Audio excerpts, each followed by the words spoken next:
Hey, Fit Friends, it's producer Mike, your boy, and today I'm running the interview with Coach Kinsley, and we're going to see what it takes to make it to 100 years of age and beyond. That's the goal. All right, let's pod this up. Welcome to 15-Minute Fitness Fix with Coach Kinsley. I'm producer Mike, senior editor for the podcast, and a former client of Coach Kinsley's who benefited from every rep until I heard 3, 2, 1, let's go! Remember to always consult your physician before starting any nutrition or fitness regimen. I had caught previous episodes. You had mentioned a few times that you were working your way to live to 120 years old. And seems like a long time, especially for this old timer. It's more than just having some Twinkies, eating some fish, maybe doing a lap or two, coach. But I certainly would like to make it as long as possible. I am very interested. Tell me what your strategy is to 120. We've already talked a lot about fitness and nutrition, hydration, the importance of eating the right amount of protein, getting your carbs from the best sources, and your fats also from the best sources. We've talked about the benefits of flexibility, recovery, as well as heavy lifting and spending that time under tension. And we'll continue to talk about fitness and nutrition, but one that is going to give you that extra 20 years past 100, it's going to be attitude. Attitude. Very interesting. I know at one point we covered goal setting. How do I set my attitude for a goal? Or is that just something I'm going to carry with me? Or how do I make a goal of my attitude? Well, your attitude is going to affect everything in life, not just your goals, but also your failures, which is why it's much bigger than goal setting. It affects everything in your life, the good, the bad, the mundane. It all starts inside in your brain, in your thoughts. Your thoughts produce your perspective about yourself. You will see what you expect. And that's what I mean by attitude. If you have a sour attitude, well, you're going to have a sour life. If you have a good attitude, you're going to have a good life. Way back in the day, before I started training with you, my attitude really didn't think about my health. My attitude was, it'll be fine. I'll be fine. And it turns out it wasn't. So I had to change that mindset. I had to take an attitude of having to do it and then allowing myself the latitude to fail sometimes. Failure for me is harder to take on. At my age in life, I don't accept very well. Giving myself the latitude to fail, really the humility. And the humility comes in standing up and getting back on it, going for it again. And that for me was an attitude change that I had a hard time coming around to, but in this fitness journey for me was something very necessary to do because otherwise I wouldn't be where I am now. Yeah, I'm a big fan of failure.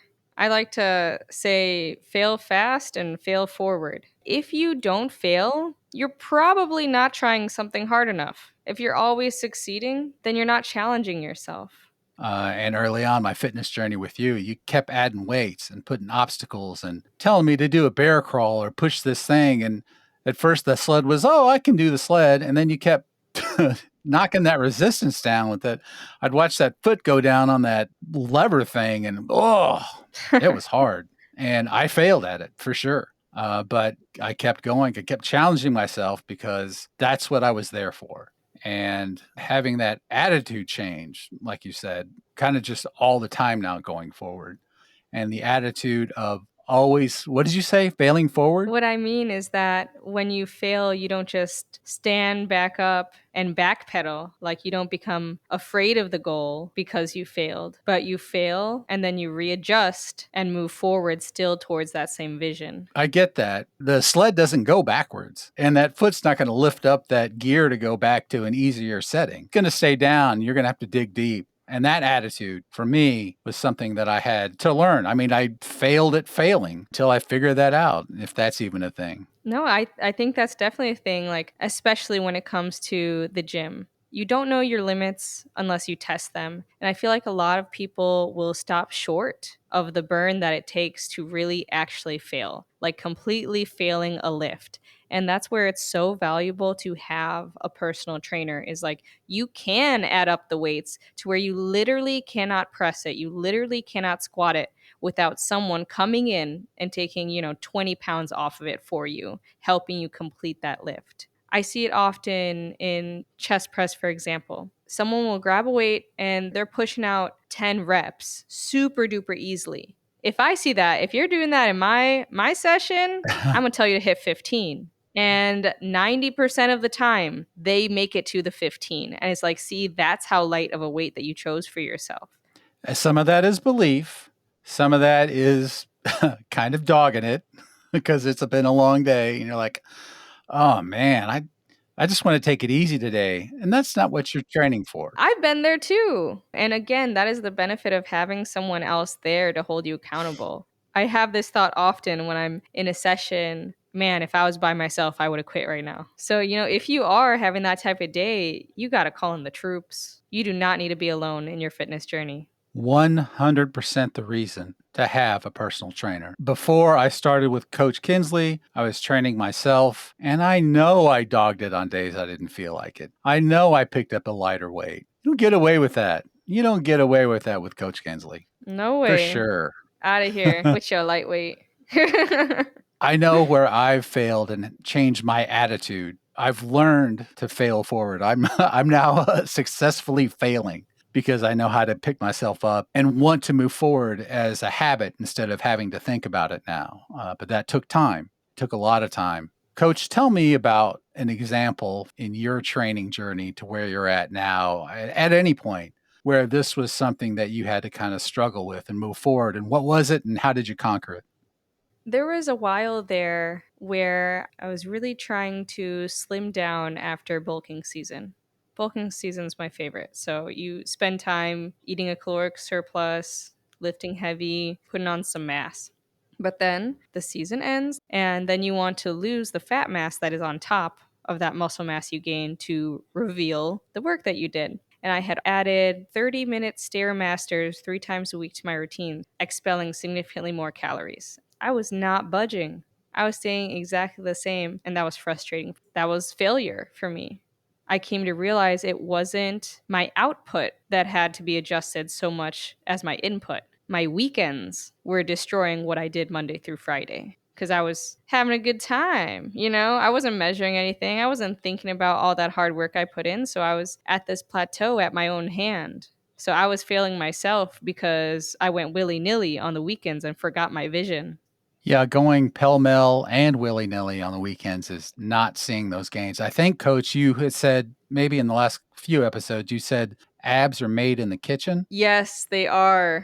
Abs are something I had never seen in myself while I'm training for my half marathon in October. So when I start doing endurance building weeks, then I'm probably going to be dropping fat that I'm used to having. And I know if I don't see anything, that my nutrition mix isn't right. This part of your roadmap to get to 120. Just covered attitude. I know you mentioned nutrition and fitness. I'm all ears when it comes to how you approach fitness and nutrition, depending on what my goal is. I don't think I'm hitting 120. Hey, not with that attitude. Ah, that's a good point. Gotcha. That's a good See, point. you're only gonna get what you think you can get.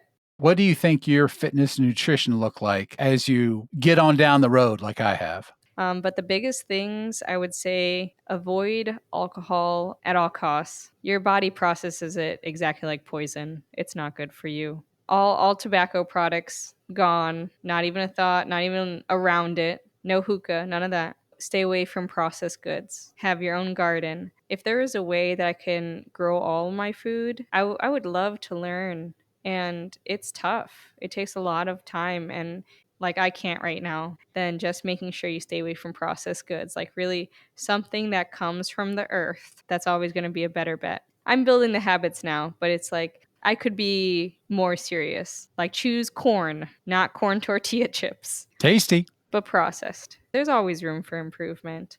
So, Coach, if you recall, as I do, the fats episode, what we want to avoid are trans fats. Yes. Boo. Boo. What about fitness? Do I change to a different type of lift routine when I hit a certain age or hit a certain point in my journey? Maybe going heavy isn't as realistic as maybe doing more reps. Is that a thing? Or can I just incrementally still go heavy if I keep, my nutrition and everything right? You should still be able to go heavy.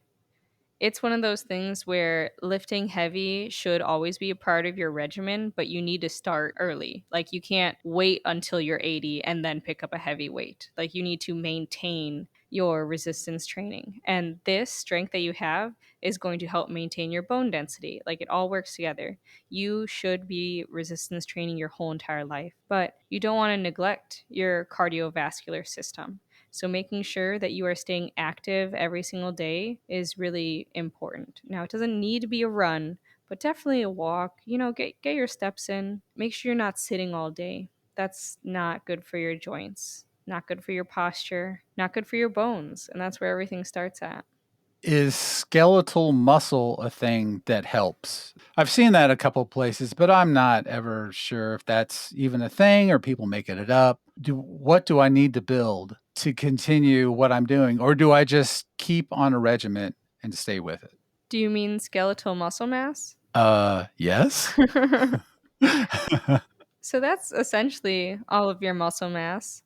And, there's ebbs and flows as your total weight changes and your lifting routine, but you'll want to retain as much of it as you can. Long story short, muscle mass is what's going to keep you able and keep you functioning, for you to be able to live your life without assistance. That's your muscle mass. So as I age coach, then I want to be able to get myself up off the ground. I want to be able to maintain my current level of activity. For me, the only way to maintain my current level of activity is to maintain my current level of activity. And I think that brings us back to attitude. Yes. And the thing about your attitude towards your nutrition, your attitude towards your fitness, it's going to be seen in all parts of your life. Let's say you have a serious attitude and a positive outlook on fitness. You're going to show up to the gym even when you don't want to in that case. And then once you start doing it, you're going to have those positive endorphins going, and you having a positive outlook on fitness, at the end of it, you're going to be proud of yourself that you did accomplish that. And then if you're able to do something that you don't want to do in the gym, like, oh, I don't want to lift this dumbbell today, to do what you need to do when you need to do it, no matter how you feel about it. It's discipline.